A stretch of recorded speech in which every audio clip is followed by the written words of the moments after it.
Hi, this is Lisa Klink. I wrote for Star Trek Voyager for 3 seasons, and you're listening to Trek Untold.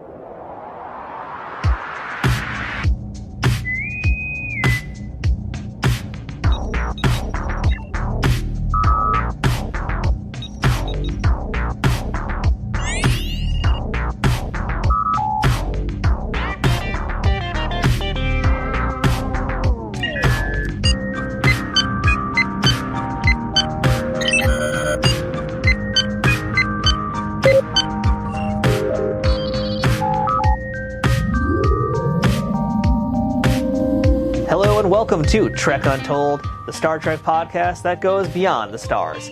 I'm your host, Matthew Kaplowitz. And more importantly, welcome back to part 2 of my interview with Lisa Klink. In case you missed it, Lisa was a writer on DS9 and executive story editor on Voyager, and has been credited with writing 15 episodes by herself on Star Trek series, 14 of those being from Voyager. Lisa was also a producer on shows like Roswell and Martial Law, which regular fans of this podcast know is a personal favorite of mine. And she also wrote episodes for other TV shows like Hercules, The Legendary Journeys, 1-800-MISSING, Painkiller Jane, Pandora, and another Gene Roddenberry show, Earth Final Conflict, which we're going to spend some time talking about today too. As for Trek, the first part of this conversation had Lisa discussing her origins as a professional screenwriter and a handful of her Voyager episodes as well as her DS9 episode Hippocratic Oath. This time, we're going to finish talking about her time on the Voyager writing team with her role as executive story editor, and we're also going to chat about another unique piece of Star Trek history that also happened to take place in Vegas. You see, Lisa was the writer for the Borg Invasion at the Star Trek Experience. It doesn't get more obscure than that, and it was pretty cool learning about that and the process to make that come to life. We also got a few more surprises on the way, so stay tuned for those. So with all that said, stick around because today it is time to get the rest of the story from Lisa Klink.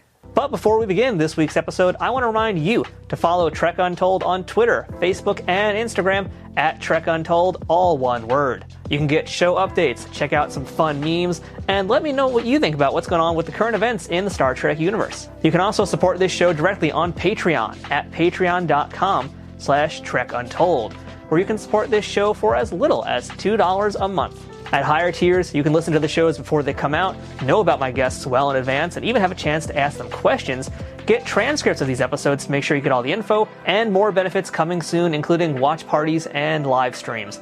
But that's all dependent on more fans like you coming over and letting me know you want to be a part of events like that. If you want some Trek Untold merchandise, check out our store for gear and apparel, including shirts, hats, stickers, water bottles, notebooks, and a whole lot more. New designs will be added throughout the year, so it's always worth taking a peek. Trek Untold also has an Amazon shop where you can peruse everything Star Trek, sci-fi, and geeky on Amazon in one convenient location. If you're looking for a gift for the Trekkie in your life, or maybe want to see some of my favorite non-Star Trek things that you can get for yourself, check out the link for my Amazon shop in the show notes on the audio version and in the description below this video on YouTube. If you're listening to us on iTunes or any other audio platforms that allow for ratings and reviews, please leave us a 5-star rating and a positive review to help out this show. If you're watching it on YouTube, don't forget to subscribe to us at youtube.com/TrekUntold and give the video a thumbs up and a comment. All of these things help more people find this show and to continue growing and bringing you awesome guests each and every week. Now, without further ado, let's beam in this week's guest. Computer, access interview file. And welcome back to Trek Untold, and joining us once again on the other side of the screen, she's back for part 2. We've got Lisa Klink. Lisa, how's it going today? It's going pretty well. How about you?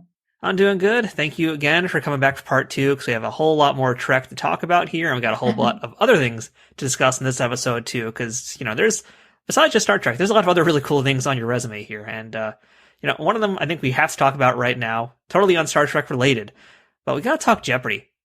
Because not only were you on the show, you killed it. You had like a multiple time run on that show. You filled your pockets with a lot of gold press platinum. I would love to hear about your time on Jeopardy, and just, I guess, starting at the very beginning here, like, how did you actually get on the show? How did someone get cast to be on Jeopardy? Well, at the time they had an online quiz first, and that was the first thing you had to take.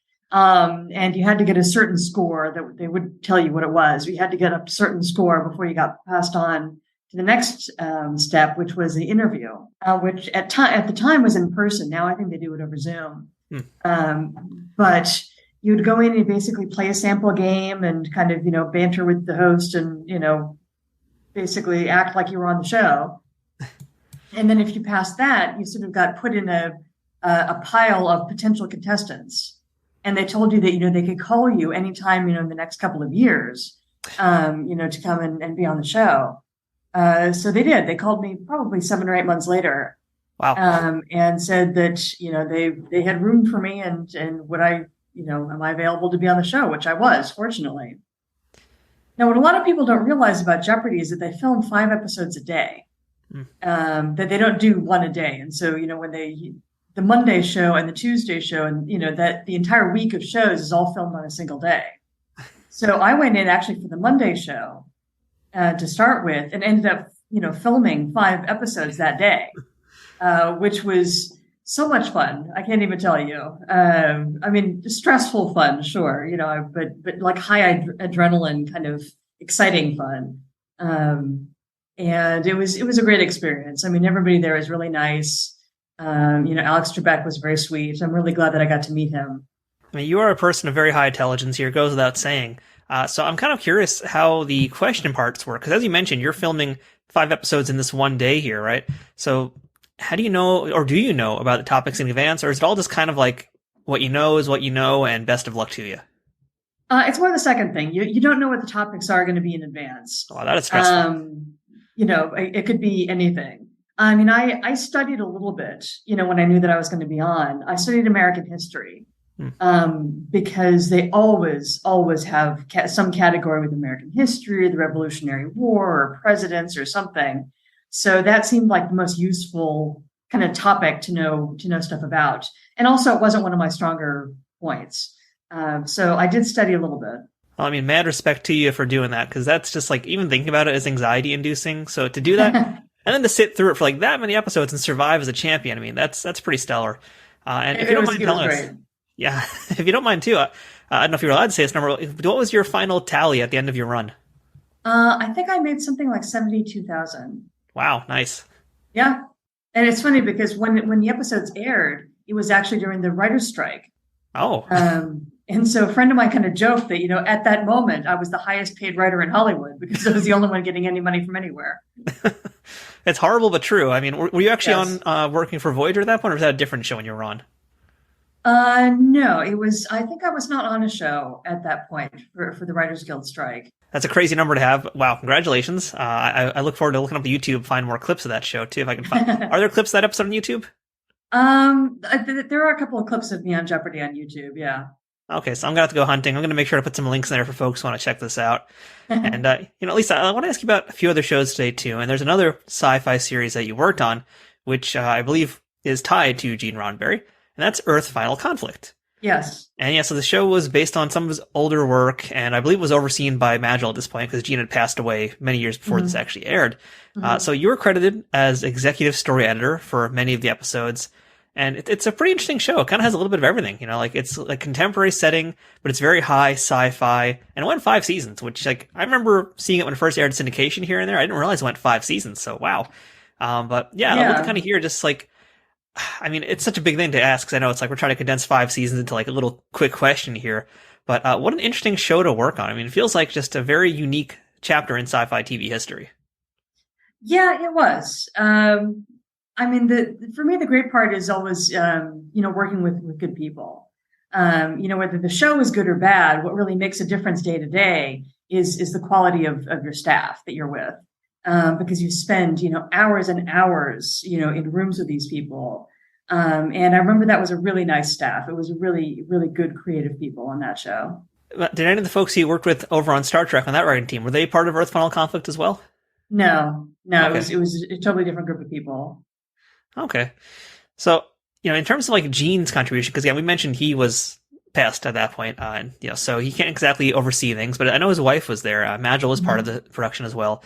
So when it came time for stories and getting inspiration, what exactly are you pulling from the Roddenberry archives, if you're pulling anything to kind of help tell your stories? Well, when I was there, we weren't really going to the Roddenberry archives very much.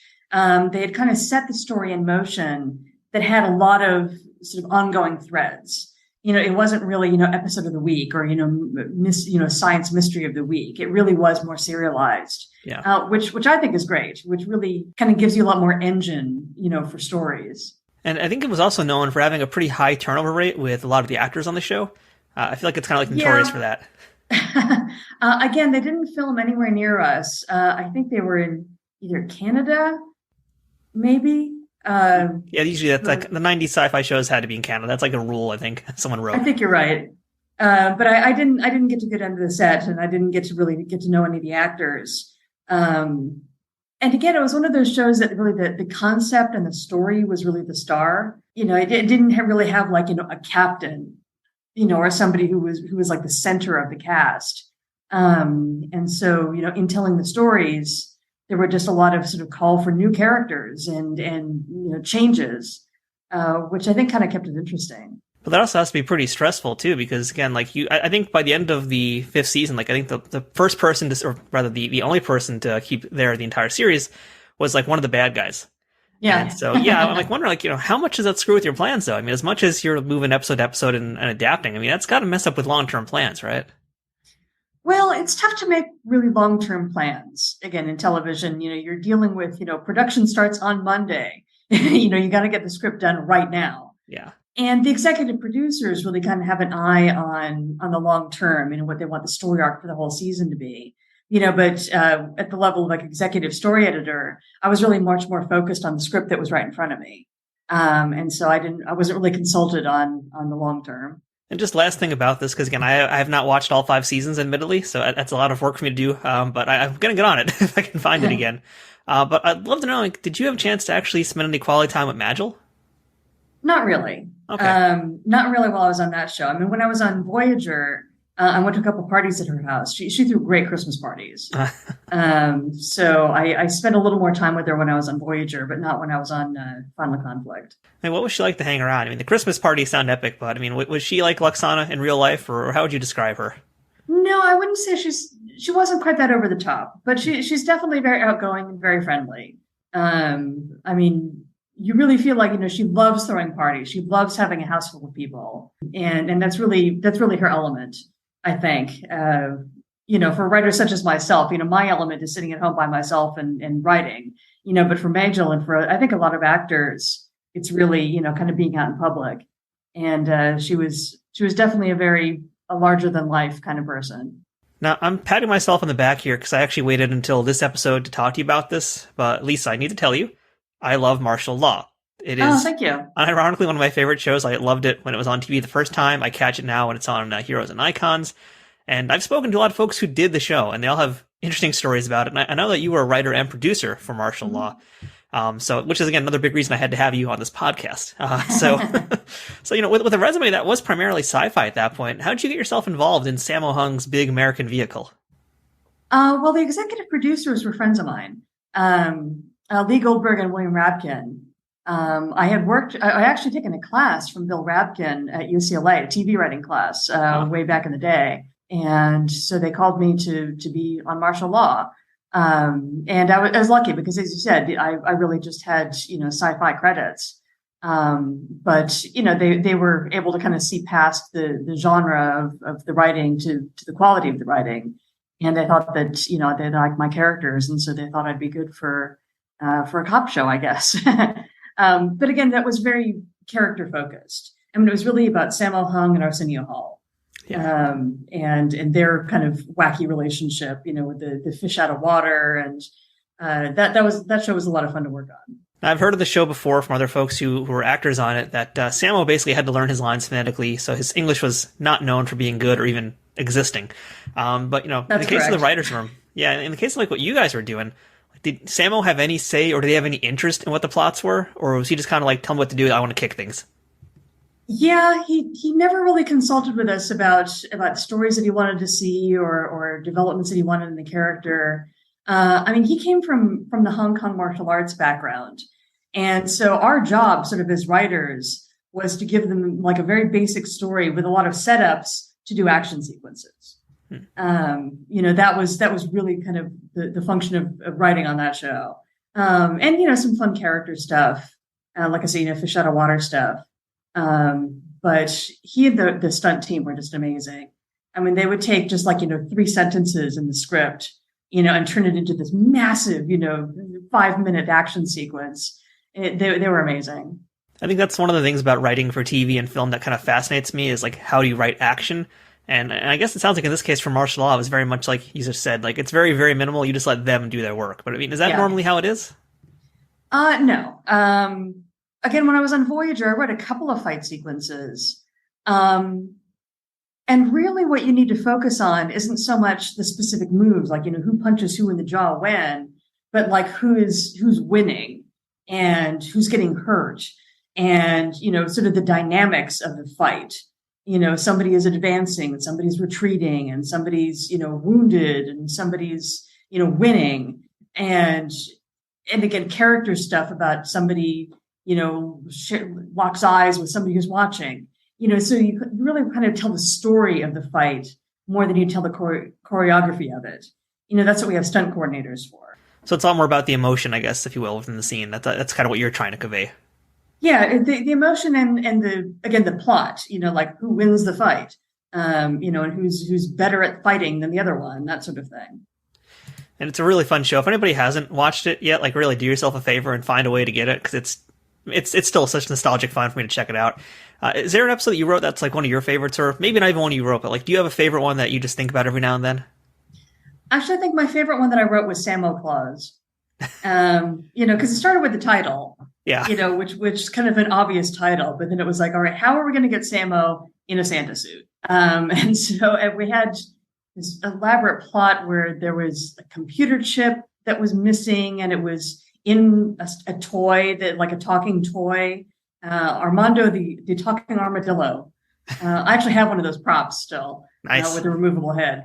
I'm jealous. But the whole point of that episode was to get Samo in a Santa suit. And we ended up getting a whole bunch of other people in Santa suits and having a big old Santa fight in the shopping mall, which again was the whole point of the episode. And the stunt people just had the best time with it. And they had set up these big, like, cloth, sort of bouncy cloth expanses. And so they would, like, almost like trampolines, and they would bounce off of this and go tackle the Santa over here. And then they would go fight over here. I mean, it was really incredible. I think that was one of our best episodes. I mean, I feel like it's a show you just couldn't do today either, the way it's kind of structured, and especially having it structured also around Sammo Hung specifically and what he wants to accomplish with those fight scenes. But just what a great show. And, it is kind of sad it only lasted 2 seasons.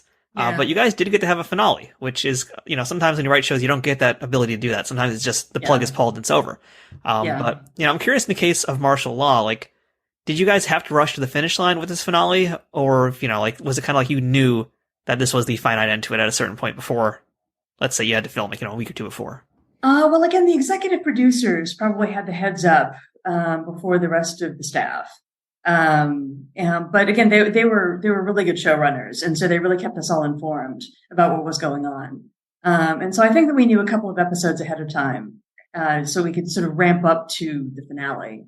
So if the show had gone on for like season 3, season 4 or 5, whatever, did you have any long-term plans for any of the characters, or were there any plots that you wanted to do that you didn't get a chance to? I can't really think of stories that I wanted to do. We had dropped in a few hints about Samo's son, that he had some kind of like estrangement from his son.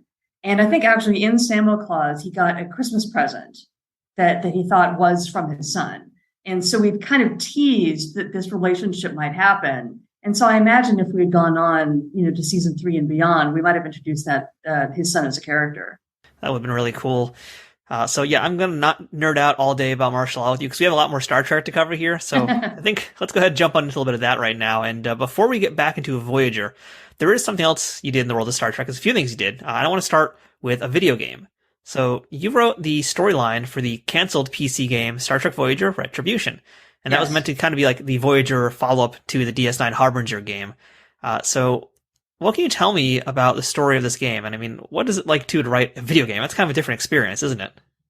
It is, but I like trying different things. I mean, I like trying different formats. I've done a bunch of things. I've done comic books, I've done short stories and novels. I mean, I wrote the Borg 4D experience in Vegas. Yeah, we're coming to that one next. Okay. But what I really like is telling stories according to different rules, basically. To tell a story in video game format, you have to have sort of different possibilities, depending on what the player does. But you want to steer them in a general direction, and so they have to be free to choose from 4 or 5 different options. But those options all have to ultimately lead to, the big climactic fight or, the next level of the game. And so it needs to feel flexible while actually being very focused. At the time, were you a video gamer at all? Did you play any games? Not really. Okay. Did you do any gaming? I should ask then for research. Not really. Again, I kind of left that part of it to the experts. And I sort of just brought in my Voyager character knowledge, because I figured that's what I had that they did not. Now, I believe in the game, too, you had introduced 2 new species, which were, and you could correct me if I'm saying this wrong, because I probably am, but there was the Gudge and the Entiket, I believe they were. That sounds right. Sounds right? Okay. If you're the ones who made them up, so if you're saying it's good, I'll go with it. But what do you remember about them? What were those aliens supposed to be like? I'm sorry, I don't really remember. That was such a long time ago, and it didn't go forward. Yeah. I was actually wondering if you knew any or had any insight about the cancellation, why it didn't go forward. I have no idea. I was just sort of brought in as a consultant, so they didn't really fill me in on the details. Yeah, I mean, it's unfortunate it never got off the ground, because I really would have liked to see what they did with it, because that DS9 game was pretty interesting, so I imagine for Voyager it must be kind of a similar fun experience. Yeah. But we will never know unless someone manages to dig up a ROM somewhere. But yeah, so Lisa, you mentioned it, so now I got to ask you, Star Trek Experience, Borg Invasion, and if anybody wants to watch it, there actually is a clip of that on YouTube. There's 18 minutes of that, which is really fun to watch. So for folks who don't know, let's just start at the beginning here. What is the Star Trek Borg Invasion? Well, it's basically what they called it a 4D experience, because it was a 3D film with physical sort of additions. I mean, there was, the seat moved and you got wind in your face. And so it was like the California Adventure ride, California Dreaming, and A Bug's Life. And there are a couple of rides that were like that. And the Back to the Future ride, Universal is kind of like that. And so it was meant to be very immersive. It definitely is. I mean, there's parts where you're being chased around by the Borg on board a ship. Yeah, it's pretty interesting. It's pretty unique. I recommend folks watch it, because I wish I got to experience it myself. But, essentially what you are writing is interactive theater. And yes. So, for you to kind of, go back to the world of writing plays again, what is that like for you? Is there any difference to what you do with TV versus this particular unique experience? Well, it was a little different. Fortunately, I got to write for the Doctor. He was in sort of the pre-show, and that's always fun. I loved writing for the Doctor. He had such a great voice, so that was fun. And then getting to write the Borg was just a blast. And trying to imagine what it was like inside the Borg ship and what different kinds of drones there would be. And I remember coming up with avian drones, that would be based on a species that could fly, that were simulated by the Borg, and now the Borg can fly. And getting to write for the Borg Queen was great fun, and what we had to keep in mind was what physically would be happening to the audience at the same time. Yeah. There's this great moment where the Borg Queen basically shoots tentacles out of her fingertips, and then in the back of the seat, something would poke the audience in the back. And so if you watch the audience, watching this, they all go, ah, at the same time. and it's because they're getting poked in the back. And so setting up, kind of keeping track of what their physical experience was like and setting that up was part of the fun. I can actually vividly remember still doing that Bug's Life 4D thing at Disney, and the part where the bugs start moving around under your feet and on your butt. Yep. That haunts me to this day. Yep. So well, imagine that, but you're being assimilated by the Borg. I feel like that's probably a little bit better than the bugs crawling over me, so I'll take that. But, since you mentioned there is this 4D experience that goes with it, are you as the writer dictating any of that, or are they saying, hey, here's some different tools we have that you can play with, find a way to use them? It was that they said, here are the effects that we can do.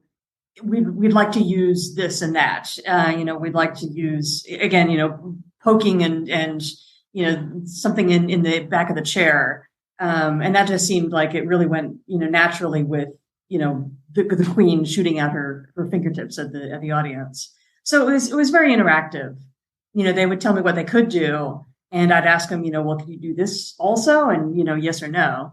So that was a lot of fun. And what's kind of cool too is that you're basically writing with us in mind, like, folks who go to this ride, like we are a character in the world, and, things are interacting with us and around us.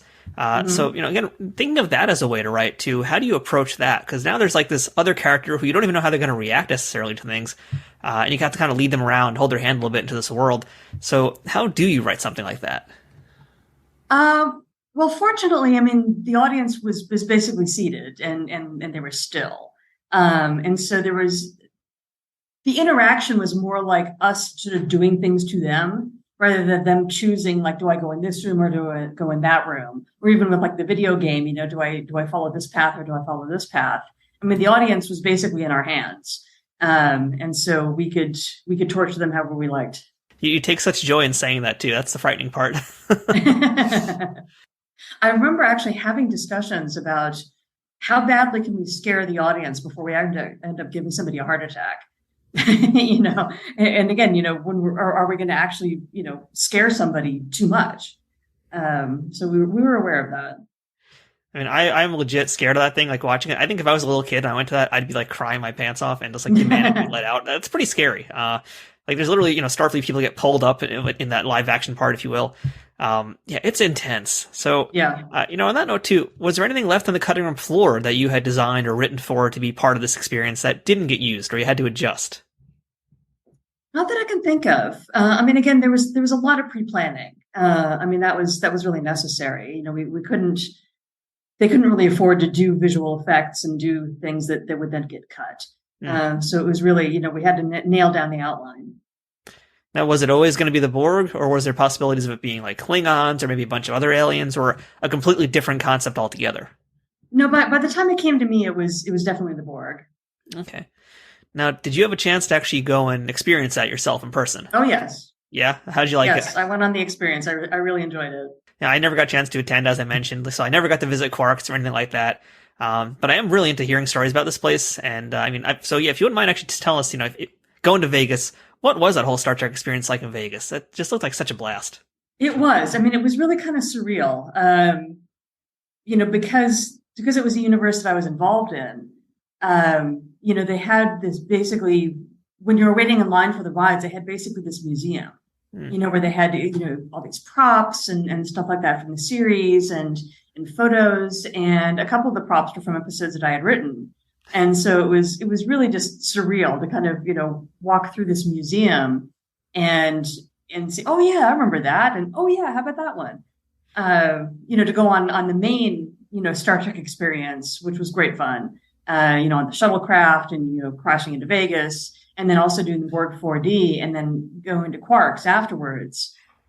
It was really immersive, and it really was even better than standing on the sets because it was 360.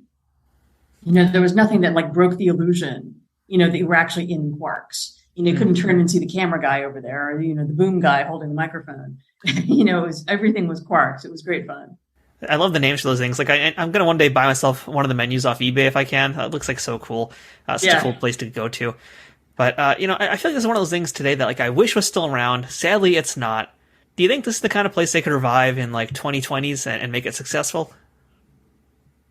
I don't know. I think there's so much Star Trek out there right now in different formats that I think it would be tough to figure out which universe. Is it going to be Strange New Worlds? Is it going to be Prodigy? Is it going to be Lower Decks? I think you have to choose your Star Trek basically, in what to feature, and I think that might be kind of tricky.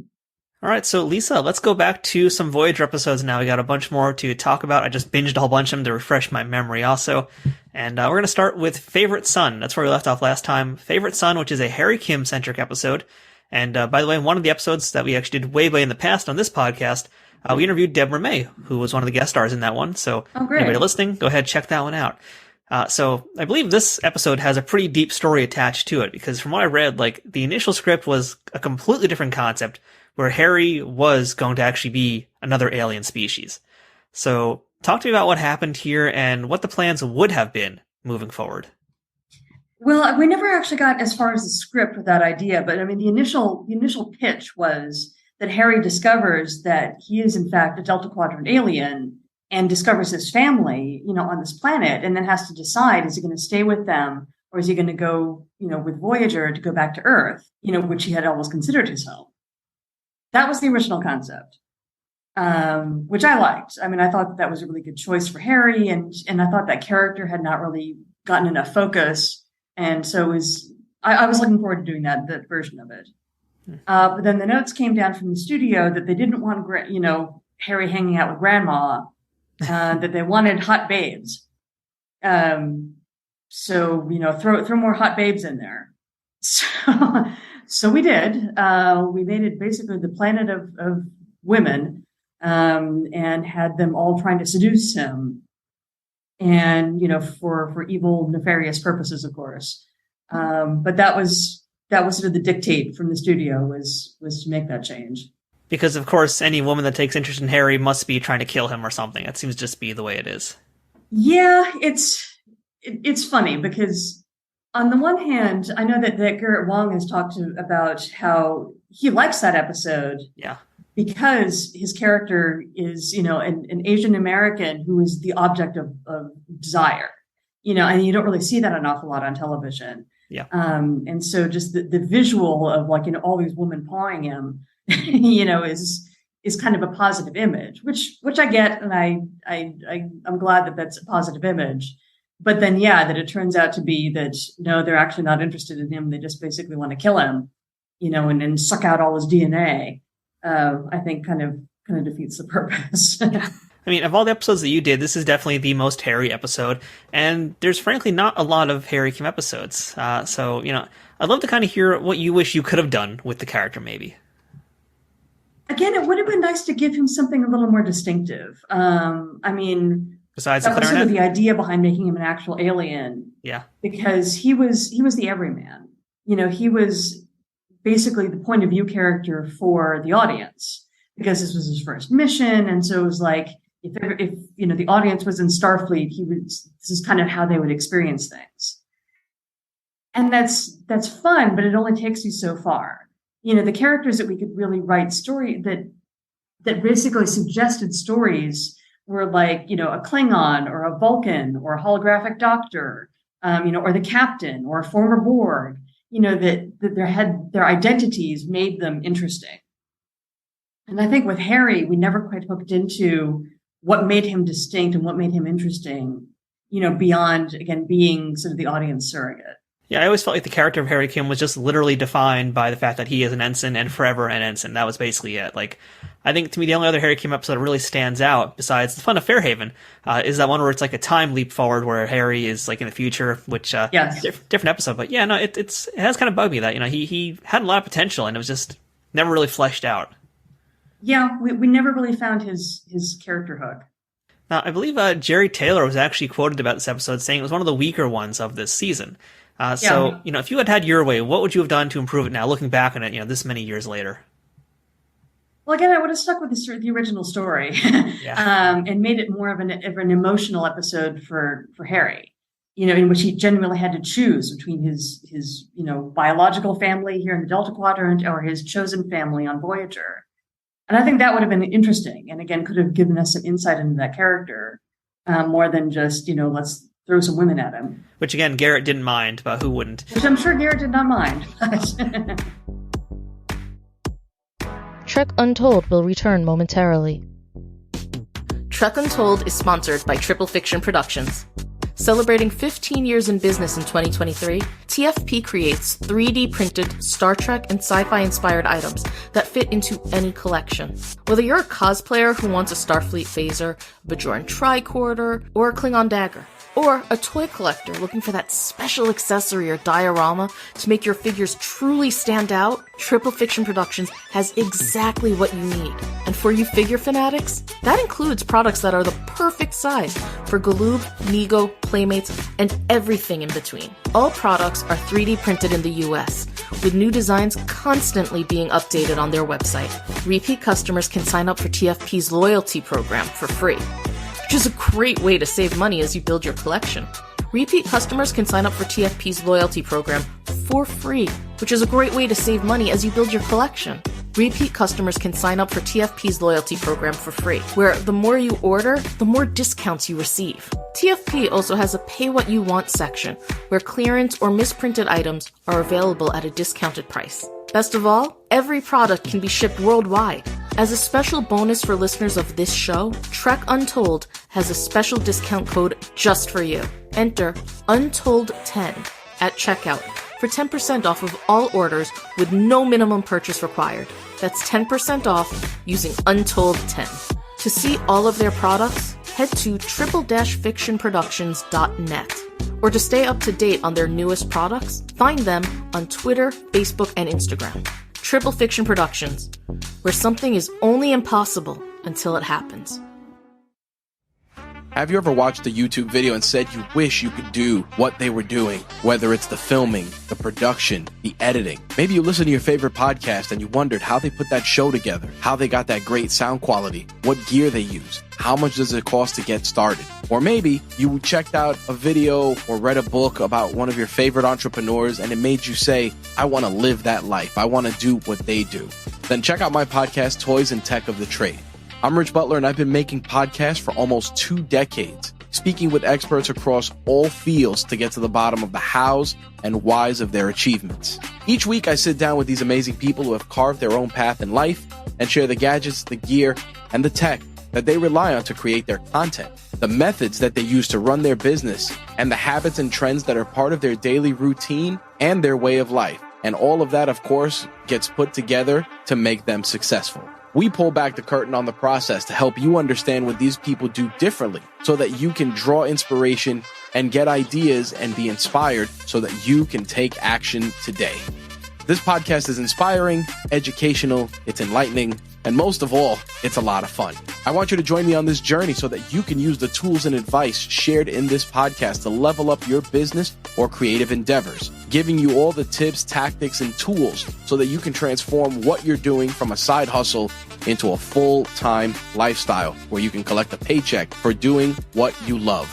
Check out Toys and Tech of the Trade wherever you listen to podcasts and check out the RageWorks Network at RageWorksNetwork.com for more info on this podcast and all of the many other great shows that we have on the RageWorks Podcast Network. That's Toys and Tech of the Trade with some assembly required. So let's jump ahead now over to Displaced. So what was the prompt for this one? This is a pretty unique episode also, but it has some kind of roots, I feel like, in original Trek too. Yeah, this one kind of came from the sci-fi premise of, what if basically we were, our crew was disappearing one by one and being replaced by aliens one by one, and it was kind of inexplicable that this was happening. Yeah. And that's where it started from. And which is a really cool hook, by the way. Oh, thank you. Part of the idea was that this had to be a bottle show, which meant that it had to be totally on our standing sets and couldn't have a lot of, we had Displaced. We had one guest set basically that already existed, but it basically had to be inexpensive, and so it had to sort of rest on this high concept instead. And we went through, at what point do we, when we're getting replaced, at what point do we start to suspect that something's wrong? Do we cooperate with these aliens? What if they say they have no idea what's going on? And it sort of became like a paranoia almost, like an invasion of the body snatchers kind of feeling that, are we being kidnapped or not? And then of course it ends up that we are, and that our ship is being stolen out from under us. I feel like it's a very ambitious episode too, because you're doing a lot of things in this episode here. Like you mentioned, we have this invasion angle here. We have people being snatched away. We have what happens once they get on the planet. Meanwhile, then we have, I guess this will lead to my next question here. We have now Chakotay, who becomes John McClane. and his portion of the episode kind of turns into like a little bit of Starship Mind, a little bit of Die Hard. Yep. Yeah, Yep. Was that your intention? Yeah, it was. I mean, Chakotay is another one of those characters that we didn't serve as well as we could have, I think. And so it was fun to kind of let him be the action guy, for an episode. I mean, I enjoyed watching him run around like that. It was like, and it felt like he was such almost like, not a different episode. It didn't feel disjointed. It was just like, wow, here he is. He's finally getting a chance to like kick some butt again, which is a lot of fun to watch him do. Yeah, it was. So I read that this episode kind of started out a little bit differently from the way you were approaching other episodes. And that, we talked to you last episode about how a lot of these were character studies. Mm-hmm. This time around, this was more of an ensemble episode. Mm-hmm. So talk to us about that and what was going to be different here in terms of what you had to do to make this episode come together. Well, it sort of depends on what generates the story in the first place. Mm-hmm. Some stories come from, Innocence, with Tuvok and the children. That was, the inspiration for that came from Tuvok's character. We wanted to explore what he was like as a father. And so that was the genesis of that episode. With Displaced, the genesis of the episode was the concept. And so we kind of approached it, from a plot point of view. And the characters were really defined by their function in the plot. More than what do we learn about this character and what deep inner, struggles do they go through? We didn't really have that so much in this episode. I feel like this answer kind of is a great gateway here for me to kind of ask you a big picture question about writing. And so this is going to be the Lisa Klink masterclass right now here. So, let's talk about structure a little bit here and how you actually do what you do.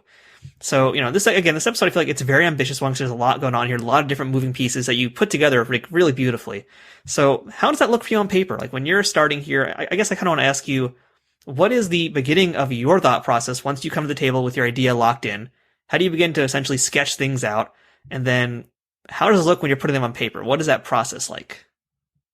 Well, again, in television, it's collaborative. I would pitch, the idea of, we're being replaced and we're getting captured and all that sort of thing. And, I would take, basically like a 3 or 4 sentence concept, and then we would take that to the writer's room. And then everybody would sort of throw in their ideas as well. And then, what happens in the teaser, what happens in scene 1 of act 1. And so figuring out the details of how it works, again, is very collaborative. What does Chakotay do to fight against the aliens? And when we're on the planet, what do we discover? And what takes us to the next phase? And how do we ultimately escape? And that process is just a lot of fun. I recently wrote something that was not collaborative, that was just me. And I kind of copied the idea of a story room, and then I had like Post-it notes up on the wall. And I would like sort of change them around because it was a plot-heavy murder mystery. And so I'd also have Post-its for the clues and figure, okay, this clue leads us to this guy, and then this clue leads us to that suspect and clears this other guy. And it felt very similar to the way it did in the story room, where we'd have somebody at the whiteboard writing down, all of these, plot beats that were necessary to kind of build to the climax. Now, generally speaking, do you guys essentially start with the premise and the ending and then work your way kind of backwards? Or how does that actually work when you want to structure this thing? We don't usually start with the ending. Okay. Again, we start with kind of what is the through line? Is it a mystery that needs to be solved? Is it like a science mystery? Is it, a battle that needs to be won? Or is it like a character revelation that needs to come out, or a decision that needs to be made? You kind of figure out what is the engine for the story. And Michael Piller would always ask us, what is the story about? Not just what happens, but what is the heart of it? Is it about a person? Is it about an idea? Is it about, a journey? And so once you kind of have that in mind, it leads you through how does each beat of the story serve that main function? Again, if it's a mystery, what clues do we need to plant all the way through? If it's a character piece, Tuvok has to learn how to deal with these kids and ultimately has to bond with them. What beats happen along the way to make that happen? And the endings, sometimes we know it and sometimes we don't. Sometimes we kind of find it once we get there. I feel like endings are one of the trickiest parts of anything, because it's like, you might have had this great idea, and especially when you're doing character studies, it's like you're probably so focused on the character, getting a really great ending can be a challenge or a struggle sometimes, just to find something that kind of fits or ties everything up nicely with a bow. Yeah, and especially because we did standalone episodes, but for the most part. Yeah. And so everything did need to get tied up with a bow at the end. We didn't want to have some unfinished business to carry over to the next episode. And so we really had to resolve everything at the end of every episode. But Voyager was kind of nice that it got to be the best of both worlds in a lot of ways. Like DS9 was very much all about all 7 seasons. TNG was about every single episode one at a time. Voyager got to have a little bit of both of those things here. So, I guess it's looking at Voyager as a whole, since, you guys were a team, worked together in so many episodes. For you guys, how do you get to balance having something that carries over to the next episode and the next season and again, versus here's what's happening right now? We really wanted to focus more on what's happening right now, okay. On what is the story that has a beginning, middle, and end that all happens right now. And then we knew that we have, some overarching plot of we were trying to get home. And so maybe 2 or 3 times a season, we would have a story that would address that big arc. Maybe we're going to find a wormhole, or we're going to find some new technology that could possibly get us closer to home. We didn't do very many character arcs. I mean, the only one that I can really think of is Tom and B'Elanna's relationship. That did carry over from one episode to the next and had a longer arc that we had to sort of consider how to address. Once we kind of got them together during the episodes, we had to figure, even if it was about something totally different, like in Displaced, that was obviously had nothing to do with their relationship. But when those characters were together, it would obviously affect how they reacted with each other. And so it really affected the execution of the scene more than it did affect the plot. All right, so let's jump into another episode right now. Let's talk about Revulsion. This one is such a creepy one. Whenever I see it on TV, I usually turn to the channel. I get the courage to go back to watch it, but wow. So this is like literally a horror film in Star Trek. I heard that the director, Kenneth Miller, he did like a lot of homages in this episode to a lot of other horror films, a lot of Hitchcock stuff. When you were writing this one, did you have any homages in the back of your head for it?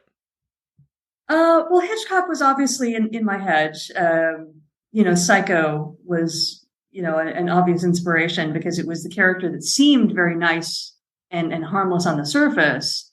But once you kind of got past that, you get to the psychotic underneath. So there was a lot of that. And it was essentially a horror movie, on in space. But for me, the heart of it again was the Doctor, because he met another hologram, which he never did. He never got to meet sort of others of his kind. And so the inspiration for the episode was what would happen if he did meet this other hologram, and would he be inspired by him? Would he bond with him? What would that relationship be like? Would he try to save him? Would he be saved by him? And so when we kind of structured it so that this other hologram was asking for help, and the Doctor would be extra motivated to go and help him because it was a fellow hologram. So that for me was really what the story was about.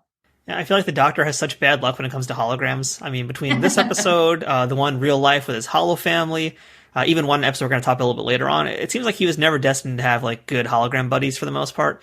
No, not really. He definitely did better with flesh and blood friends. Surprisingly enough, yeah, right? So what's kind of fun also about this episode too, besides the horror stuff, which again is really great stuff, this is also the first episode I believe that you're getting to write for Seven, right? I think chronologically this is the first time. Yeah, that could be. And I think this one's known for, very notably, for the fact that Seven has her very awkward line of propositioning Harry Kim for sex. Yes. Yeah, okay, so let's talk about 7 and 9 here. So this is, pretty sure your very first time writing her, because I just watched them also. I'm pretty sure this is. What did you think of 7 when you got her in your hands to start playing with? And why did you decide to make this more of a humorous scene? And why was there humor added to her character at this point? Well, I think we needed some humor to balance out the heavy, more horror aspects of the main plot. Yeah. But with 7, it was such a great opportunity because she wasn't Starfleet and she wasn't entirely human, and so she was the one that could say the things that were rude or inappropriate. and, could be obnoxious and could be confrontational. And that was a real breath of fresh air, because most of the time, we had our Starfleet people who were all very evolved and were all very civilized and cooperated with each other and worked together to find solutions. And so to throw in kind of a rogue element like Seven was great, because she could clash with people, very much with Janeway. I played with that a lot, and that was a really satisfying relationship. But then again, we could also see her and Harry, her kind of trying to grasp the subtleties of human relationships and just completely missing it, which was just fun. I mean, this is Seven's first season also, so there is a lot of character building going on here. So, I'm curious if you guys had any ideas of what you were going to do with her past this season. I mean, obviously she's there, she's part of the cast, but in terms of developing her character, I mean, what were you guys thinking at this point? Well, I know that the general idea was that she was going to reclaim her humanity, and that she would try to transition from being, totally Borg to ultimately becoming, a human being again, and embracing that. And so that was sort of the overall arc. And again, we kind of had an idea that we were going to run for 7 seasons, just because, Next Generation, Deep Space Nine had. And so that was kind of the plan with 7, as far as I understood, was that, in seasons 4, 5, 6, and 7, we were going to complete that arc. But, like with any other characters, you kind of see what works as you try it. When we tried her relationship with Janeway, those sparks really worked very well. And so we wrote toward that more. We included more of that relationship. And so, what you see what's working and which actors really have chemistry with each other, and then you play to that. Yeah, I mean, I know her chemistry with the Doctor was pretty amazing here, but I'd love to get your hot take on this one here. I know you weren't writing over with the team, I think, at this point, but Chakotay, 7 of 9, and their relationship, what did you think about that? I thought it was a little forced, quite honestly. I did not quite buy it. It seemed like they were paired up sort of at random. I would not disagree with you, Lisa. Well, let's jump over to another one right now. Let's talk about scientific method. And we did mention some character development earlier in this episode here. And we were talking about Tom and B'Elanna. So, at this stage here, did you guys have an end goal in mind with these characters? Because I believe at this point, we've already had Day of Honor, so these two have smooched. They know that they have affection for each other. So you mentioned already, you have extra seasons to play with, but did you know that, did you guys have a plan in mind for them at this point? Or was it just kind of like, let's see how this chemistry continues to go? It was, let's see how it goes. I think that, let's see in each episode, do we advance the story at all? Their story, do we break them up? Do we get them back together? I think that just the chemistry between them worked really well. And so we wanted to keep that relationship going forward. We didn't want to break them up and have them be, hostile to each other. I read also, this is another one of those episodes that Jerry Taylor had said was kind of a weird one. Maybe she wasn't quite so sure about this one. Do you feel that you guys accomplished what you wanted to do with the story of this one? Because it is, again, it's kind of a horror story, but it's not nearly in the same kind of horror level as Revulsion was. Right. Well, again, this was like a concept, a sci-fi concept show, and it was also a bottle show. In that we never left the ship, we didn't have any guest stars. It basically was inexpensive, and so if you could come up with a good high concept for a bottle show, that was golden, because we always needed those. And so the idea that we were being experimented upon, it kind of came from, the sort of the legends of people who have been abducted by aliens, from Earth and been experimented on and then returned. We thought about, well, what if it was our crew that was being experimented on, and they really were, by these invisible aliens who were all around them. And, what would they do to us and why? And the scene that I really like is the one where the alien is in the brig and talking to Janeway about, the scientific data that we're collecting here is going to save lives. You guys are really, I know it seems cruel, but, it was kind of the same argument for animal testing, that it may seem cruel, but, ultimately we're getting these life-saving medications out of it. And so what is the morality of that? And was that kind of like the core of the subtext that you wanted to talk about in this episode? Yes. Yeah. Okay. Yeah. It's a really neat one though, too. Because the idea of that invisible threat, especially, that's just such a creepy thing to think about. Yeah. Yeah. I think one of my other favorite scenes is when Seven is in the elevator, and she can, at this point, she can see them, and she sees one of them that's like, coming at her eye with a needle, and she has to stand there and not flinch and not realize, not give away that she knows that he's there. And I thought that sort of again encapsulated the threat really well. Yeah, I hate that scene, by the way. I thought Jerry Ryan did it really well. Oh yeah, no, she was great. I mean, and this kind of leads me to another kind of overall Voyager question here. So, I feel like as the seasons went on, especially, 7 and 9 very much started to dominate a lot of the shows. And very much, she was like the hero of a lot of them. I know people complain about Wesley Crusher and TNG as like the Mary Sue and that kind of thing. But once 7 kind of showed up, like the world kind of started to revolve around her a lot. And she became the person that kind of solved so many problems. Yeah. So what was your take on that? I mean, is that something you guys were aware of or noticed? Did it just kind of happen organically with the team? It kind of happened organically. Again, we had this character who had all this Borg knowledge, and it was really hard not to make use of that, because the crew, naturally, they would.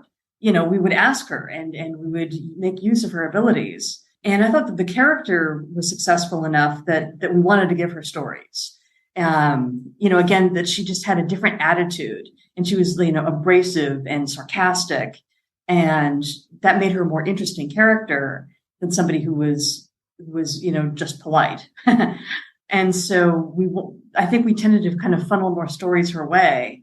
And also the actress did such a good job with it, that it just kind of ended up going that way. So let's talk about another really, really great episode here. This is another favorite of mine, Message in a Bottle. This is most notably known as the Andy Dick episode. Yep. So I'm just wondering, by the way, just right off the bat here, this role was pretty much perfect for Andy Dick. Was he known to be a part of it before you guys wrote it? Was he the person intended to be this, or was that even a thought in anybody's heads at the point of when you guys were writing? When I wrote the first draft, we did not know who was going to be in it. Okay. And it was a little bit of a struggle trying to figure out what kind of other hologram character would clash with the Doctor in the most interesting way. And then once we realized that we had cast Andy Dick, we rewrote the script to capitalize on him, and his abilities, and really what would make him distinct, which was to be even more neurotic than the Doctor, which I thought was great fun. Yeah, it's like he found the two most smug holograms in the universe and put them together in one room. Yeah, pretty much. He just out-doctored the Doctor. Now, did you have any inspiration for how these two are going to be interacting? I mean, was this meant to be kind of a Laurel and Hardy relationship, or was there any other comedy duos you were thinking of, or anyone else completely out of left field that you were considering to use as inspirations for how these two are going to work together? I didn't have a specific inspiration for it, except again, just what would set off the Doctor the most. What would annoy him, or what would provoke him the most. That was really the inspiration for the EMH Mark II. I mean, if anybody's going to provoke anyone, that's Andy Dick. So mission accomplished there. Yeah, yeah, that was some good casting. I was not part of that. I mean, it was over my head, but I thought that was really well done. Now, I read that Robert Picardo got involved in a little bit of the writing here and there, and that he got to write some of his lines maybe for certain things. Do you remember any of that? I never dealt with him directly about rewriting his part. I'm sure that he came to the other writers and producers. A lot of the actors did. We had a very strict policy that they could not ad-lib on the set. That any kind of changes in dialogue had to be run by the writer and producer first. And so some of the actors took advantage of that, and I mean, in a good way, in that, I mean, they would contact us and say, I had this idea, and how about if we do this instead? But really the ultimate decision was always the writer and the exec producer. I'm also curious, we've been talking about a lot of different Star Trek things, and everybody knows the term technobabble. If you don't know what that is, that's all the crazy jargon they use for talking about reversing the polarity and all that kind of stuff. So is there a Bible or a guide that you guys have on staff to write this technobabble? How do you guys make sure you're not confusing your protons with your photons? Well, we do have a science advisor. Okay. At the time, it was Andre Bomanis, who was an actual astrophysicist. And so he would always read through our scripts to make sure that we weren't saying something that was physically impossible, or scientifically just implausible. And sometimes we would come to him from the beginning and say, we need this kind of stellar phenomenon. What would be close? What would be plausible enough? And so that was kind of the standard that we had. It just needs to be plausible enough, that it's not going to take the audience out of it and go, oh, come on. Anything that would stop short of that would be believable, we could run with. I mean, I'm not one of those folks that understands any of that technobabble, but I know there's a lot of folks out there who do very, very passionately. But it is kind of an interesting note to think about the fact that so many of these episodes and a lot of their conclusions, the scientific conclusions, are very much dictated by someone who's not a TV writer but an actual scientist. Mm-hmm. Yeah, that's just kind of mind blowing for me right there to figure out. So this episode also introduces the Revulsion for the first time, or at least it kind of teases them a little bit here. Right. So, did you guys have any, well, I guess I should bat this up here. I was going to ask if you guys had any plans. That's what I've been asking all along here. But the inception of the Revulsion, what were these guys meant to be? Where did the idea come from? And what were the plans going to be for them? Well, the idea was that they were hunters. And, anytime we were conceiving of an alien race, I mean, the trick is always what motivates them. Are they after money? Like the Ferengi, are they after resources? Are they after knowledge? Are they after body parts like the Vidians were? And in this case, they were hunters, kind of like Predator, the Schwarzenegger movie. And that's, I think, sort of what we had in mind, is that when we encountered them, they wouldn't be at all interested in diplomacy because they wouldn't see us as equals. They would see us as prey. And that was a situation that we hadn't really been in with, been involved with another alien race like that before. So that seemed like kind of an interesting take on it.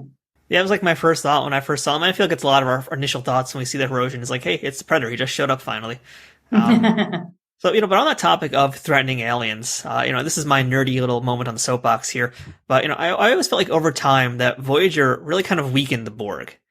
And, case in point, we're bringing in the Revulsion who are this giant threat. We have species 847, the species. And basically the Borg were used to make other aliens look more threatening, which in turn kind of weakened them. And, there's stories like Drone and Survival Instinct that very also humanize these species, humanize the Borg, which again, as hard as it is to say, it does kind of weaken them as a galaxy level threat. Yeah. So, was there always kind of the intent to use the Borg in this way? And was the goal to kind of maybe actually make them good guys? Not good guys. But I think that, our instinct is always to make races and characters three-dimensional. Nothing is all just sheer evil. You got to think there's got to be more to them than that. Just to, because in reality, there's always more to somebody than that. And so that just makes it more interesting. And so kind of trying to find the weak spots and the chinks in the armor, especially with somebody like the Borg, because we had 7 of 9, because she connected us with them in a way that really kind of inspired more stories about them to come to Voyager. And I agree with you that, sort of the better we got to know them, the less of an epic threat they were. And that was kind of unfortunate because, they were at one point, the biggest bad that we had ever run into. But again, I think just the more you learn about them, the more we're going to find their weaknesses, and that's just inevitable. These days we now have over in Picard the kinder, gentler Borg Queen played by Alison Pill.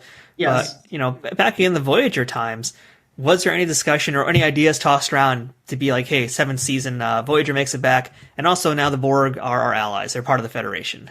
I don't think there was ever any talk about them becoming allies or good guys in any way. They were always going to be, because again, their motive was to assimilate. And that's something that the Federation was never going to be okay with. So Lisa, let's move on to Retrospect, which is an episode you share the credit with Brian Fuller. So, this is one I got a lot of questions about. So I read that the original writing prompt was meant to be a little bit different also, not too far-fetched, but, pretty different in terms of what the initial concept was. Do you remember what the initial idea was for this episode? I do. It was essentially the phenomenon of recovered memory. Because at the time, that was about the time we were dealing with the McMartin school case, in which these children had basically been induced to remember all these horrible things like torture and satanic rituals and all that kind of thing, none of which was true. And I remember there was also a psychologist named Elizabeth Loftus who had come out with studies about how easy it was to get people to remember things that had never happened. To talk to college students about, an incident in their childhood when they got lost in the mall, and did they remember that?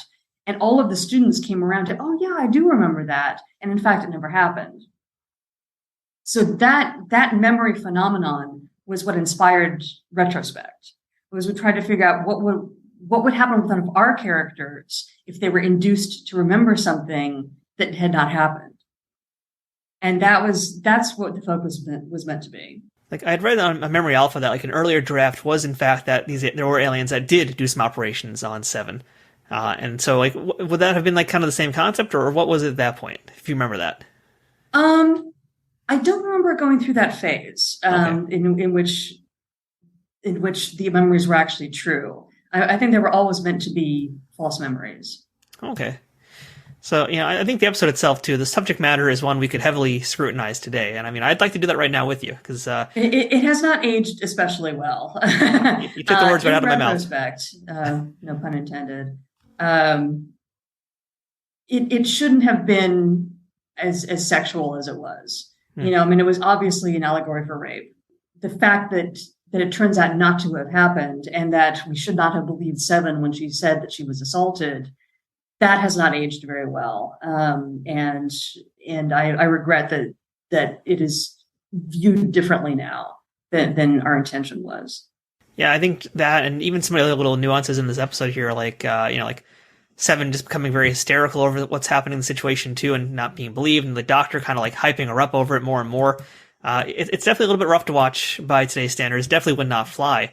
And I think even for them, the topic could definitely been handled in a more sensitive way. So, looking back on things in retrospect, another pun there, if you could do things differently today, if you could rewrite this episode today, what would you do to make it different? I think I would not have it be a woman. I think I would have it be a different character, and have maybe the memory itself be something different. Again, something that did not feel like a sexual assault. And because again, the intent was that the doctor in particular was kind of making more of the memory than was really there, because he basically noticed, Seven having this weird reaction to a medical device, and kind of started picking at it and saying, well, this must be something more, and there must be something more that you're remembering, and there's trauma. And so he was kind of like the child psychologists were with the Mark Martin case, kind of taking a small potential symptom and blowing it up into, therefore, this must be this heavy trauma that you were repressing.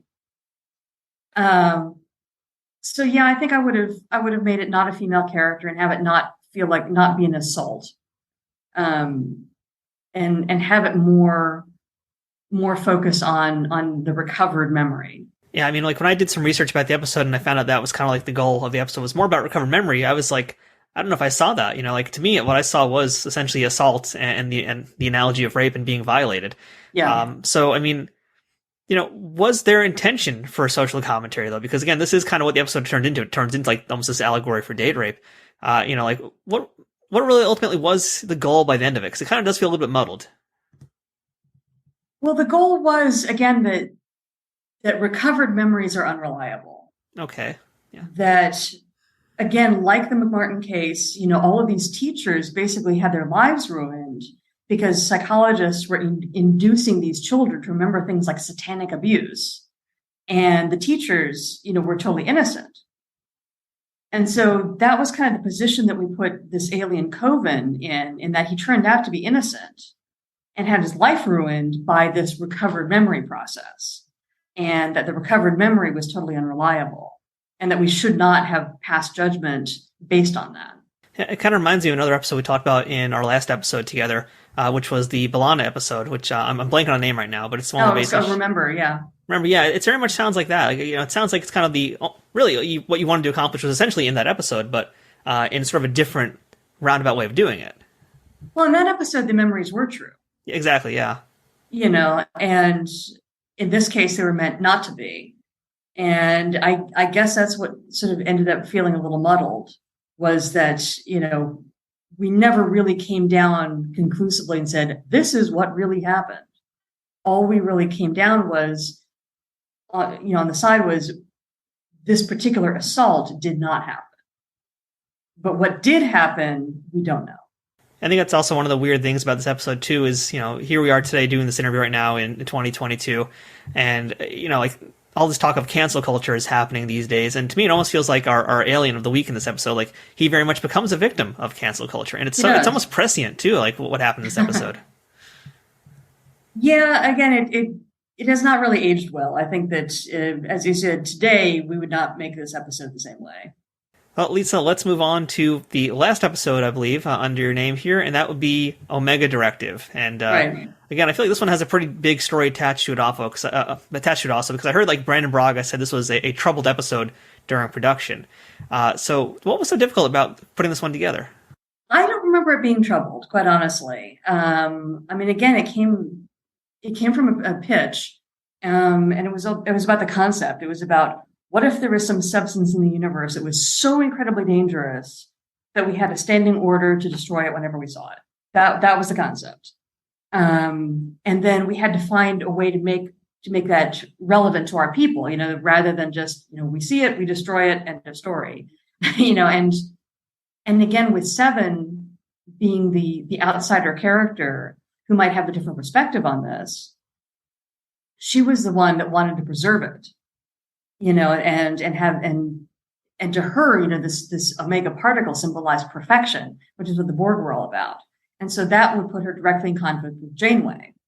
And that was a conflict that really, really worked dramatically. I mean, the actresses were very good with it, and just the chemistry was great. So any reason that we could have to put those two at each other's throats was a good reason.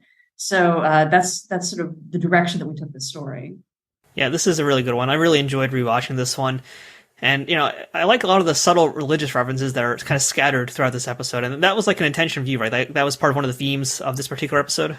Yes. I think that Janeway actually has a line in which she refers to it as a spiritual experience. Yeah.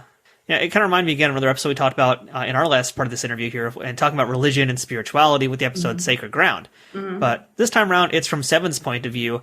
And I kind of want to read into a little bit more of the subtext here and the spirituality of her. So, two-part question here, but I guess first, looking at the spirituality of 7 of 9, what was it that you were trying to pull out of this character? And let's start with that. I'll come back to my second observation. I think that'll probably help out. But yeah, what was the kind of the spiritual goal for 7 here? Well, the idea was that every person, every being has an urge to look for something greater than themselves. That's sort of the base of all religion is searching for something that is greater than you. And so for 7, that had been the Borg, that had been the collective, the hive mind. And that had been what she was part of that was greater than herself, but that had been taken away. And so we wanted to give her something else to focus on, that would make her feel like this was something that was greater than herself. This was perfection, which was something that she had been seeking, as a Borg. And so we wanted to kind of dangle that in front of her as a possibility. You could find perfection. I'm going to throw another movie here into this conversation. I'm going to throw Rocky into this conversation. And the reason being is the opening scene of Rocky, it's notable for that very first shot being a picture of Christ on the cross there, because Rocky's boxing in a church. And that's our first shot, and we pan down to see Rocky in the ring. And like the intention that Stallone had for that was to show that Rocky is kind of not necessarily the savior, but this is his redemption story. This is him going through his journey. Mm-hmm. And so, I come to then one of the final shots in this episode in the Omega Directive, and that's where we see 7 of 9 looking up towards Christ on the crucifix in Da Vinci's home. Right. So, there's got to be something else there to it. So, did you have anything in mind when you had 7 looking at this piece of, looking at this artifact, if you will? I think that it was progress in her understanding of humanity, in that her experience with this particle and with being so close to perfection helped her understand the human urge, again, toward religion, and towards seeking something larger than ourselves. And so I think that's kind of what that was a reference to, is that it gave her a little bit more insight into the human condition. And that's what we were always looking to do with her, was to help her understand humanity and her own humanity. Which I think she definitely did much later on when she discovered cheesecake. Yes. As we all have. Yes. Now, side note, too, in this episode, B'Elanna is not in this one because in real life, Roxanne Dawson was giving birth. Yes. So did that affect the script with you guys at all? Were any sudden changes required for this one? Well, of course, we knew, obviously when she was due. And so for that period of time, the scripts that we knew would shoot then, she was not in very much, so that we could rewrite her out of it if we needed to. Obviously, we weren't going to write like a big B'Elanna episode for, the episode that we'll be shooting during her due date. We knew that she was going to need to be light for a few of them. So you guys were always kind of planning a contingency, essentially, for when that day happened. Yes. That's really interesting. I guess that's one of the things you can do when you're doing TV writing, is like you can kind of afford to have that sort of schedule to know when things are maybe or maybe not going to happen. Exactly. You can plan to some degree. So, that's the last episode that you are credited as writer, but I know you were still part of the team. So, I'd like to hear if there were any stories that you were developing that got left on the cutting room floor. Not that I can think of. Really, pretty much everything that was demand driven. It was like, well, you're up, because I think we had something like 5 staff writers or writers on the time. And so we would basically just take turns.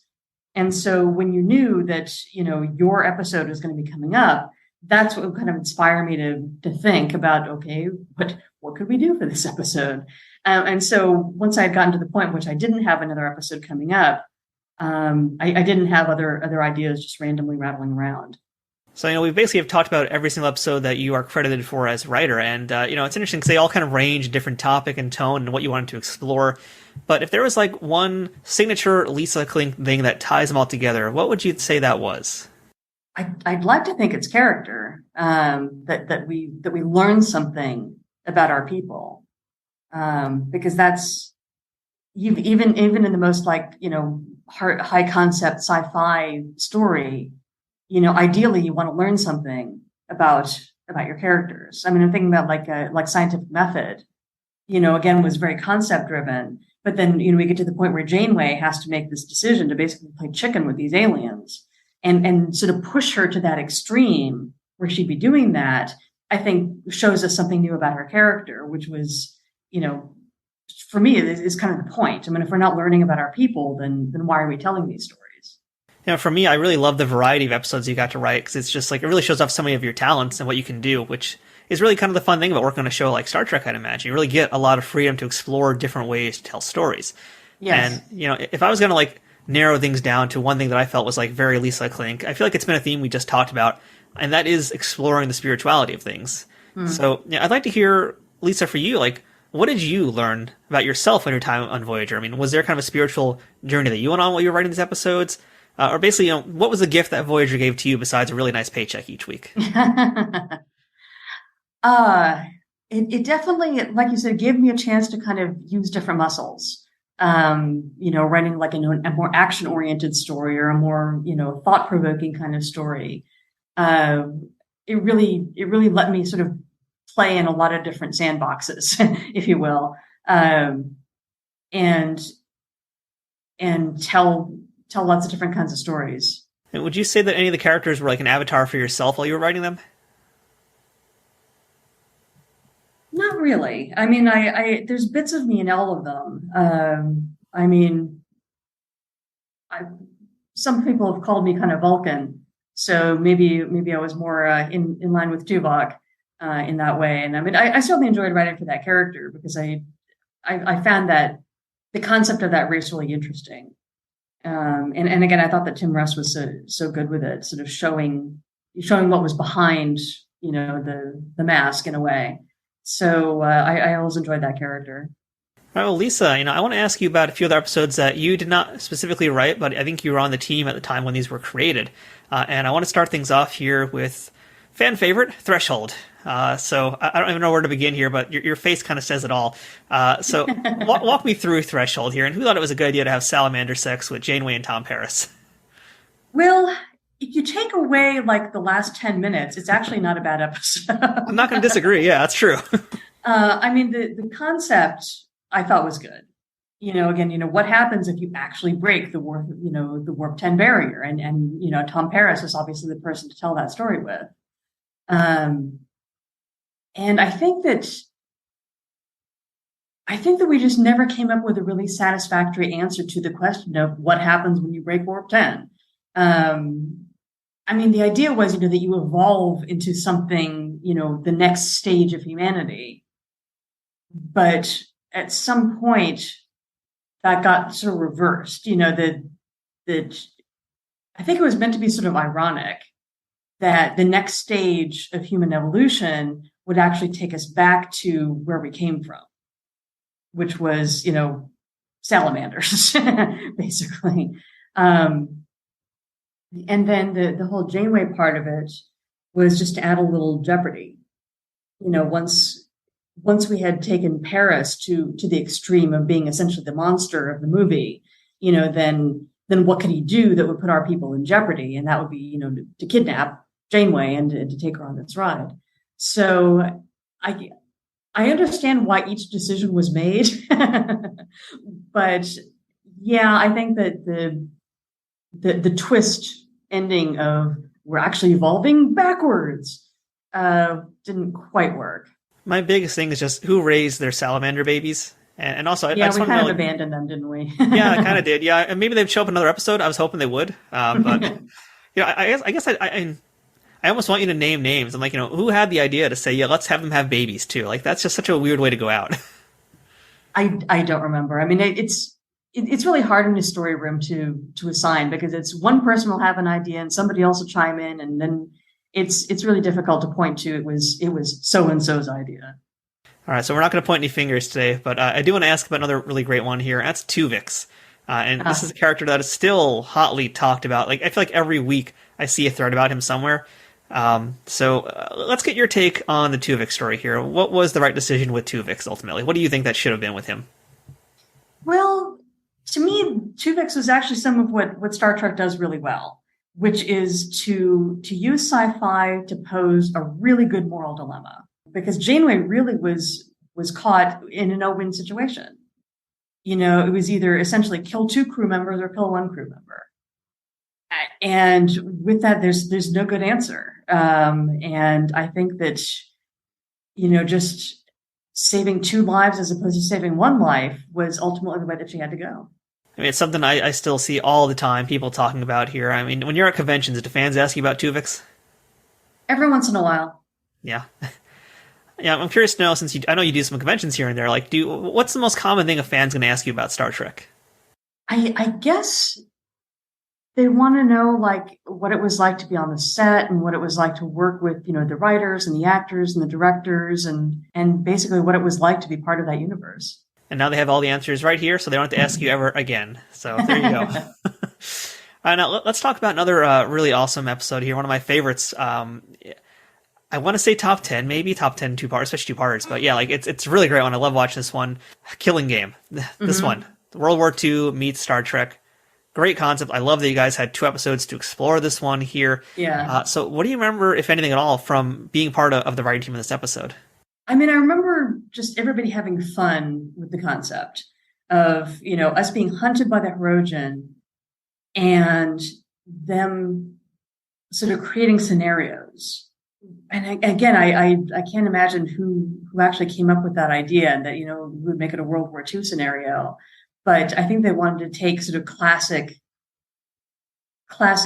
confrontations from history, and the Revulsion would obviously see themselves in the position of the Nazis, who were the hunters, and so I don't know who came up with that idea, but once we came up with it, we really ran with it, and we wanted to make it obviously, a 2-part episode, just to have more time to play. Yeah, I'm so happy it was 2-parter, because like you really did get a lot of time spent with these characters, and they do feel so far removed from like the Starship stuff, even though that is a major part of what happens. But I mean, they're really living this fantasy, and it's so fun to see them like interact in that way. Mm-hmm. Yeah, I mean, because there's always the little hints that the actual the character is still in there. That Tom and B'Elanna were still flirting. Even though they were different characters. And, Seven of Nine was still acting very much like Seven of Nine, even though she was this resistance fighter. And I think that was the fun part of sort of seeing the little hints and clues, being laid down in that episode. I'd love to hear a little bit about Year of Hell also, which, I heard that originally was actually going to be a full-on year. Like, that was kind of the plan, was to have them be chased around for a year. That's true. Wow. Yeah. Well, I mean, because if you think about it, that was the concept for the whole show, was that we were away from Starfleet. We did not have backup. We couldn't go put in at space dock and get repaired. That, we were going to run low on resources, and that, we were on our own. And so I think that premise kind of got played down a bit, in that the ship was always perfect. We had plenty of food, we had plenty of, shuttlecraft, that we obviously repaired everything. And so to kind of take that premise the way that, in my opinion, it should have been from the first place, and play it out over a season, I think would have been fun. Maybe too much, maybe too intense, because by doing it only in a two-parter, we could take it further. We could make it more intense. And take the ship more into disrepair, and be starving and wounded and all that kind of thing. That I think that those elements should have been part of the show all along. I just love the concept too of the whole episode and how they use time as a weapon. Like, that's just such a unique original idea too. Yeah. So what would you say is the episode of Trek that you wrote that you're most proud of, and which is the one that maybe you wish you could have done something else differently with it? Well, the one that I generally consider the least successful would be Favorite Son. I think I have said that before. It just, the way that it went, I thought was not interesting from a character point of view or a story point of view. That it really was just about having a bunch of really attractive women, lusting after Harry Kim for, evil purposes. And I wasn't crazy about that. Like I said, Garrett Wang has said that he likes that episode for totally different reasons. And so, I totally respect that, if it was promoting, African, Asian American men being attractive, great, run with it. But I'm not crazy about that episode. The one that's probably my favorite, it's probably, there are a few. I like Blood Fever a lot. And I liked Innocence a lot. I thought that those two were both very successful. And Sacred Ground. I think because those were very character intensive episodes. Sacred Ground, we really got to see Janeway in a different light. And I like that. And the same with Blood Fever. We got to see B'Elanna, doing something very different, and we got to see a different side of Tom Paris. That he wasn't just, always, lusting after women, that he actually, was responsible when it came to it. And with Innocence, getting to see a different side of Tuvok. So I think that the chance to do that, the chance to kind of take a character and really reveal something new, for me is what makes a successful episode. Yeah, and you're really great at just really nailing down those character studies and really exploring the intimacies and nuances of these cast members. But, with that said, we talked a lot in this episode about folks who didn't get developed quite as much. So, who do you wish that you personally could have spent more time with and written an episode all about them? And what do you think you would have done with that person? Well, I never really got to write much with Chakotay. So that's probably the character that I feel like I know the least, or I knew the least about. But I think that was universal. I think that none of us really knew the character very well.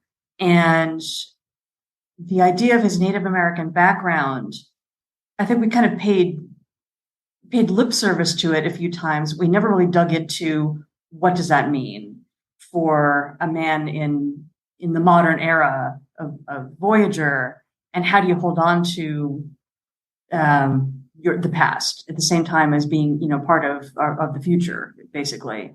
And what made him Maquis, what made him rebel in the first place.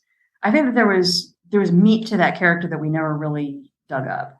I would agree with that for sure. Yeah, there's a lot. I think that could have been totally explored. And maybe the books did some of that. I don't quite know. If anybody out there knows, go ahead and let me know. But yeah, looking now forward to today and what's going on with today's Star Trek, I mean, do you have any interest in jumping back on the crew to write some modern Star Trek episodes?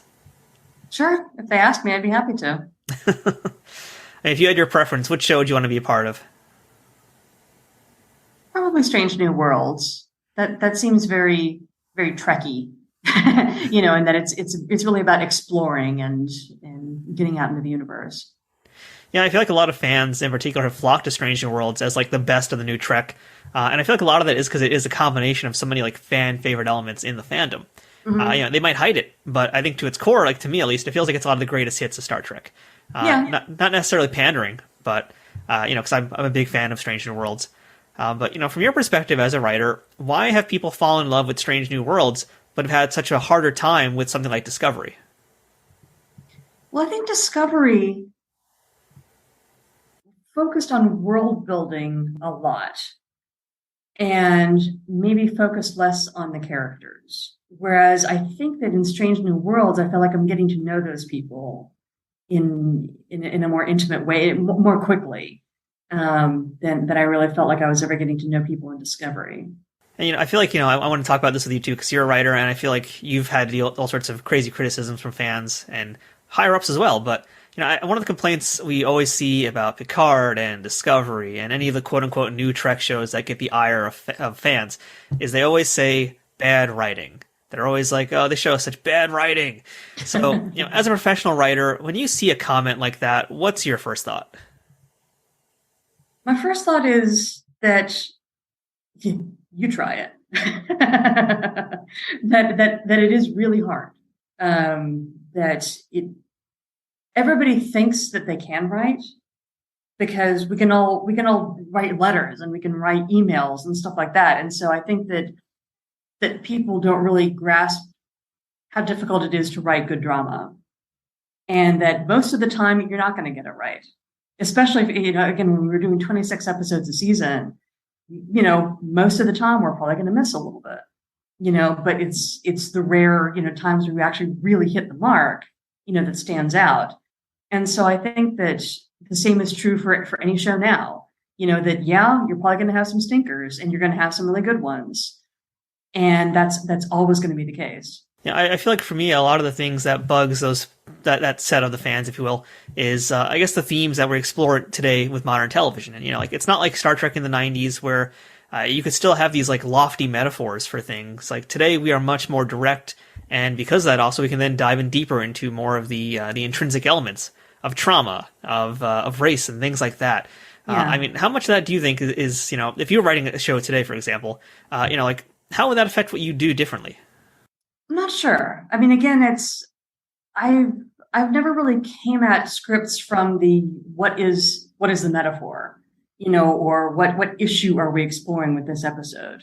That's not really how my mind works, and that's not really kind of how I generate story ideas. Would you say you would then let the characters dictate what the themes would be?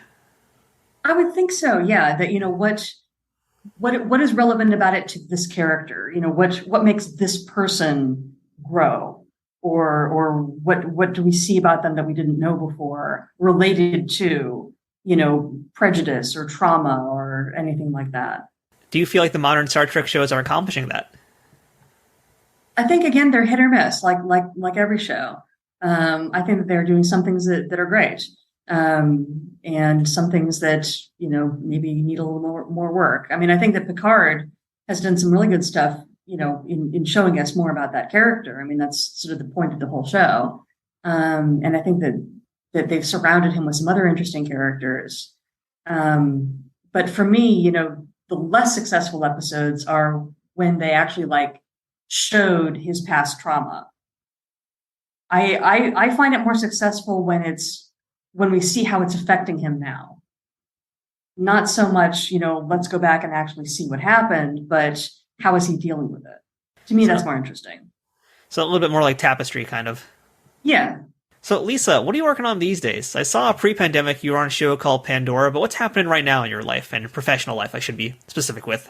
Professionally, I'm currently writing a scripted podcast called Red Scepter. It's actually a murder mystery, and I'm having a lot of fun writing that. And I'm not exactly sure when it's going to be coming out, but I will make a lot of noise on social media when it does. And for folks who don't know, by the way, let's plug those social media handles. I am on Facebook under Lisa Klink 1, I think. And then I'm on Twitter, LK Klink. And those are the two that I use most often. I mean, I'm on Instagram, but I almost never post there. All right, so everybody make sure you're following Lisa to see what's new and wait for the Red Scepter to come out. And man, I'm glad you mentioned that too, because, we've talked about some mystery episodes here and there. Those are, like, to me, some of the hardest things to write, I feel like. Like, how do you write a mystery, especially a murder mystery? Like, those just boggle my mind completely. I could never do that. It was challenging. Like I said, I had Post-it notes all over the wall about, what clue would lead us to this suspect, and then what would clear that suspect and point to somebody else. And it was a challenge. I got to say, that's one of the hardest things that I've written. All right, so Lisa, just a few other big picture questions here, if you will. I usually ask this to my guests, and in your case, it might be a little bit of a different kind of answer, but normally I ask folks, what was their best day ever on a set and worst day on a set? You're not necessarily on the set, so maybe best day in the writer's room, worst day in the writer's room, or I guess it's maybe best day, worst day professionally. Well, I do actually have a best day on the set, okay. And that was the first day of shooting for my Star Trek Deep Space Nine episode, Hippocratic Oath, because it was the first episode that I had produced.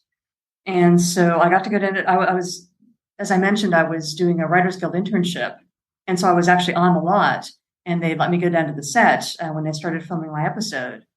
And walking out of that soundstage and seeing what they had built, which was the planet, where Bashir and O'Brien crash, and they had the crashed shuttlecraft, and then they had all these actors that were done up as the Jem'Hadar, and just to see what I had written on the page literally brought to life before my eyes was the most amazing thing. Now, how about worst day? Was there ever a worst day on a set?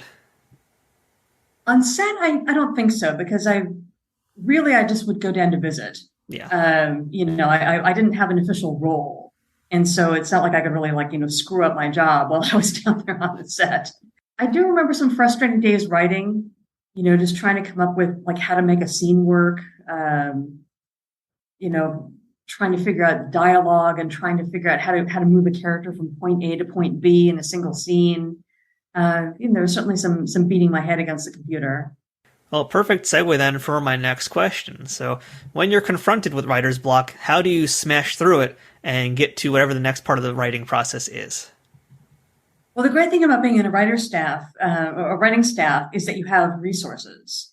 And so you can just go back next door, to your fellow writer and say, I'm struggling with this scene. Let me bounce some stuff off you. And you can start tossing stuff around. When Brian Fuller joined the staff in season 4, he and I were really very often would go into each other's offices and toss stuff around. I think that's how we ended up writing a script together, is that we were really good at solving problems together. All right. Well, how about most valuable piece of advice that someone ever told you, whether it was about life or about writing? Probably when I started on staff at Voyager, I remember Ken Biller told me, don't spend all your money. Because staff writer money is good money. And I remember he told me, don't imagine that you're going to be making this every year. There will be some times in which you're not working at all. So save your money while you're making it, and don't go out and, blow it on, a new house and a new car and all that kind of thing. And that was very true. Because even if you're a successful TV writer, you're going to have seasons in which you're not working. And the money that you make when you are working has to carry you through. So that's the advice I would give to new staff writers, is don't spend all your money. Very practical, good piece of advice. So last thing here, Lisa, actually it's not last thing, I'll come back to that. So looking across your entire resume here, this can include Star Trek or it could not, it's up to you here, but what is the single most episode of TV that you wrote that you are most proud of? Wow, that's a tough one. It's a big resume to think about. It is. Again, it probably would be one of those Voyager episodes. Maybe Blood Fever, maybe Innocence, maybe Sacred Ground. And a lot of the stuff that I wrote after that was a little more light. Like Martial Law was just fun. and so some of those episodes I think came out like a lot of fun, but I don't know if I would say that they were really insightful.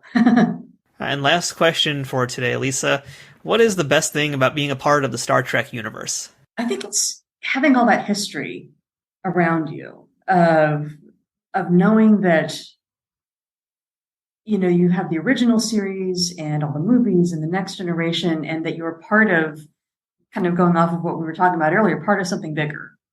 That the Star Trek universe has such power and such influence in pop culture, that to have been part of that and have contributed in some way to something that has affected so many lives and really had such an impact on fiction and science fiction, I think that's really what means the most to me. Great answer. Now, Lisa, I feel like, we've done like over 2 hours of this chat with each other, but I still feel like we've barely scratched the surface of what you do as a professional. And, really, you've done some amazing work, not just on Star Trek. Obviously, I am biased because you did martial law, but, you've written such a variety of things and so expertly done. And, if you haven't ever put out a masterclass anywhere, you really should. So I just want to thank you for really sharing a lot of these inside stories about the behind the scenes things of writing Star Trek and just everything else that you do. So, very grateful to have you on the show this week. Well, thanks for having me. That's it for this week's episode of Trek Untold.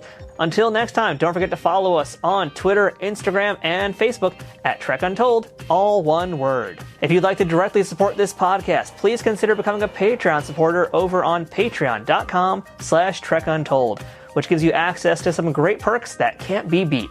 Or pick up some merchandise from our store, or use my Amazon shop link to check out all kinds of different Star Trek merchandise. Links for all these things are in the show notes. Shout out to Triple Fiction Productions for being a key sponsor of Trek Untold. Don't forget to check them out and all of the fine folks whose ads you've seen or heard on this podcast too. If you have any questions, feedback, or comments for the show, or would like to suggest a guest or discuss sponsorship options for any of these episodes in the future, send me a message at trekuntold@gmail.com. I hope to see you here again as we uncover more untold stories from Star Trek and beyond, and get to know even more amazing people who have contributed to this ever-expanding universe. Until next time, I'm Matthew Kaplowitz, and remember, fortune favors the bold. Trek Untold is sponsored by TrekSphere.com, promoting fan-produced Star Trek content in all forms, is powered by the RageWorks podcasting network, and is affiliated with Nerd News Today.